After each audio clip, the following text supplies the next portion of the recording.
আমি দীর্ঘ 17 বছর ধরে দুবাইতে থাকি। আমি একবার দুবাই যাওয়ার 10 বছর পরে আমি নরসিংদী অপারেশন করেছিলাম, সাকসেসফুল হয়নি। শ্বাস বন্ধ হয়ে যেত।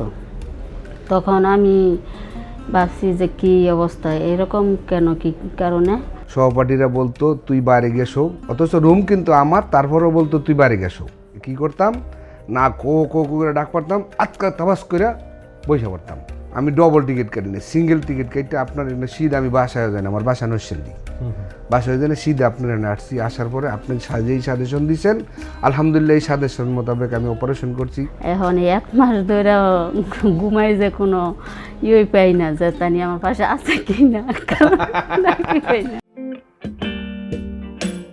যারা ঘুমের মধ্যে নাক ডাকে এবং শ্বাসকষ্ট হয়, এই ধরনের রোগীদেরকে আমরা বলছি অবস্ট্রাকটিভ স্লিপ অ্যাপনিয়া পেশেন্ট।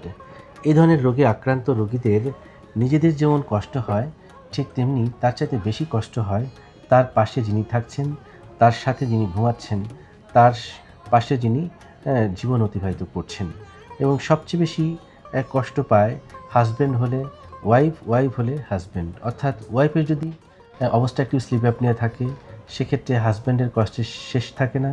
আবার হাজব্যান্ডের যদি অবস্ট্রাকটিভ স্লিপ অ্যাপনিয়া থাকে, সেক্ষেত্রে ওয়াইফের কষ্টের শেষ থাকে না। তো এই কষ্টের কথাগুলো একজন চিকিৎসক হিসেবে আমি প্রায় দুজনের কাছ থেকে শুনি। তো ঠিক সেরকমই কিছু সমস্যায় আসলে ভুগছিলেন রিপন মিয়ার দম্পতি। তো কিছুদিন আগে আমার চেম্বারে আসলেন রিপন মিয়া এবং তার স্ত্রী, এসে তাদের কষ্টের কথাগুলো বললেন।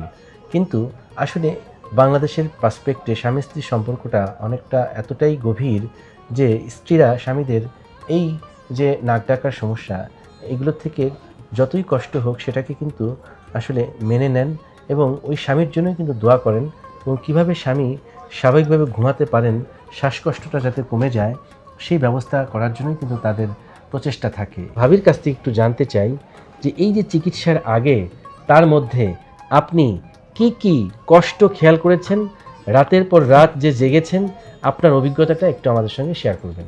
30 বছর ধরে আমাদের তো জীবন চলতেছে। তিনি ঘুমের মাঝে প্রায় সবসময় নাক তো এমনি অনেকেই ডাকতো, আর মাঝে মধ্যে হঠাৎ করে শ্বাস বন্ধ হয়ে যেত। তখন আমি ভাবছি যে কি অবস্থা, এরকম কেন, কি কারণে। তখন আমিও বসে থাকতাম, তখন আবার দেখতাম মুখেরে কিছুক্ষণ বাদে আবার শ্বাস একবার মুখ ওরা নিঃশ্বাস ছাড়তো। তো অনেকেই ভয় পাইতাম। ডাক্তার একবার দেখাইছিলাম নরসিংদী, তো ওইখানে তেন ঠিক মতন চিকিৎসা হয় নাই। আপনার এখান তেনে চিকিৎসা করার পরে আলহামদুলিল্লাহ এখন 1 মাস ধরে ঘুমাই যে কোনো ইয়ে পাই না, যে তানি আমার পাশে আছে কি না, পাই না। মানে এখন টেরি পান না যে পাশে আছেন কি নাই। Thank you very much. আমরা আসলে এই দিনটির জন্য অপেক্ষা করি যারা অবস্ট্রাকটিভ স্লিপ অ্যাপনিয়া এরকম নাক ডাক এবং ঘুমের মধ্যে শ্বাসকষ্ট নিয়ে ভোগে, তাদের কষ্টের শেষ থাকে না। সেদিন এক প্রবাসী ভাই এসে বলল যে সে সারাদিন কাজকর্ম শেষে যখন বাসায় ফিরে একসাথে ঘুমায়, তো তার যারা সহকর্মী তারা তার পা টেনে ধরে বারান্দায় নিয়ে যায়। কেন? কারণ সে নাক ডাকে। সেই কষ্ট সহ্য করতে না পেরে সে আবার প্রবাস থেকে সরাসরি আমাদের চেম্বারে চলে আসে এবং আমি তার চিকিৎসা করার পর সে সুস্থ হয়ে আবার প্রবাসে ফিরে গিয়েছেন। তো আপনি তো একজন প্রবাসী, কোন দেশে আছেন রিপন ভাই? আউযুবিল্লাহি মিনাশ শাইতানির রাজিম, বিসমিল্লাহির রহমানির রহিম। পরম করুণাময় আল্লাহর নামে শুরু করতেছি। আমি দীর্ঘ 17 বছর ধরে দুবাইতে থাকি। আমি একবার দুবাই যাওয়ার 10 বছর পরে আমি নরসিংদী অপারেশন করেছিলাম, সাকসেসফুল হয়নি। তো আপনার ইউটিউবে দেখা সারা সিদা আমার অনেক সমস্যা হইতো। আমার সহপাঠীরা বলতো তুই বাইরে গেছো, অথচ রুম কিন্তু আমার, তারপরেও বলতো তুই বাইরে গেছো। আমি মালিক, এই তারপরেও বলতো বাইরে গেছো। এই নাক ডাকার যন্ত্রণা কী করতাম না, কো কো করে ডাক পারতাম, আজকা তাবাস করে বসে পড়তাম। আবার খো খো করে ডাক পারতাম, আবার তবাস করে পড়তাম। সবাই রুমের ভিতরে গিয়ে শুইলে ঘুমাই গেলে তারপর স্যার আমি যাইতাম।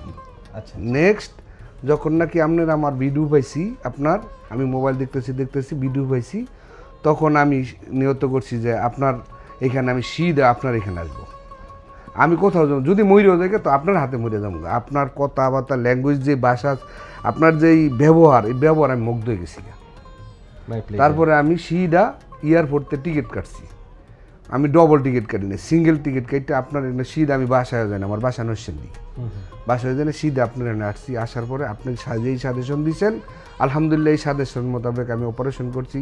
গলার টনসিল ওইটা কাটছি, উপর যেই আওলাজির বা ওইটা কাটছি, নাক অপারেশন করছি। এখন আমি নিঃশ্বাস নেই যেমন আমি ওই যে শিশু বাচ্চার মতন হয়ে গেছি স্যার। আল্লাহর কাছে লাখ লাখ কোটি কোটি শুকরিয়া, আপনার কাছে দোয়া করি আল্লাহ যায় আরও আপনারে এই আরও আমার চেয়েও আরও নেক হায়াত দান, আমার মাথা যতটি চুল এর চেয়েও বেশি আল্লাহ আপনার নেক হায়াত দান করেন। আসলে এই কথাগুলো শুনতে শুনতে আমি হারিয়ে যাই এক ভালোবাসার অন্দরমহলে, যেখানে রোগীদের সাথে আমার এই যে ভালোবাসায় বন্ডেজ সেটাকে আরও বেশি গভীরভাবে আমাকে জড়িয়ে নেয়। আমি রিপন ভাইয়ের কষ্টের কথাগুলো শুনে তখন নিজে নিজে একটি প্রতিজ্ঞাবদ্ধ হয়েছিলাম, তার মুখে আমি হাসি ফোটাবো এবং তাকে অনেকটা চ্যালেঞ্জ নিয়ে বলেছিলাম, আপনাকে আমরা নতুন জীবন ফিরিয়ে দিব মহান সৃষ্টিকর্তার কৃপায়।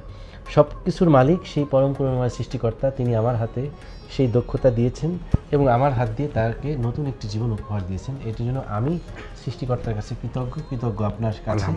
এবং সেই সাথে ভাবির অক্লান্ত পরিশ্রম, তার যে স্যাক্রিফাইস, যে নাক ডাকলেও তিনি তাকে ছেড়ে যাননি, তার পাশে থেকেছেন, তার হাত ধরে সারা রাত কাটিয়ে দিয়েছেন যে তার স্বামীর যাতে কোনো সমস্যা না হয়। আজকে তিনি স্বস্তির নিঃশ্বাস ফেলেছেন, আজকে তার জীবনটা মধুর হয়েছে, তার স্বামী ঘুমাচ্ছে শান্তিতে, সেটা দেখেও কিন্তু স্ত্রীর মনের মধ্যে ভালো লাগা কাজ করছে, তার ভিতরে কিন্তু শান্তি বিরাজ করছে।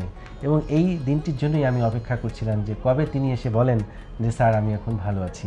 আপনার জন্য অনেক অনেক দোয়া রইল এবং আলহামদুলিল্লাহ আল্লাহ আপনার জন্য আমার অন্তরের অন্তঃস্থল থেকে, আমার পরিবার থেকে, আমার ছেলেপেলে বাচ্চা কাচ্চা থেকে আপনাকে আমার ধন্যবাদ। মাই ডিয়ার ভিউয়ার্স, আমি চাই আপনারা আমার এই ভিডিওগুলো দেখে সচেতন হবেন। সচেতন হলে সঠিক সময়ে সঠিক চিকিৎসকের পরামর্শ গ্রহণ করবেন।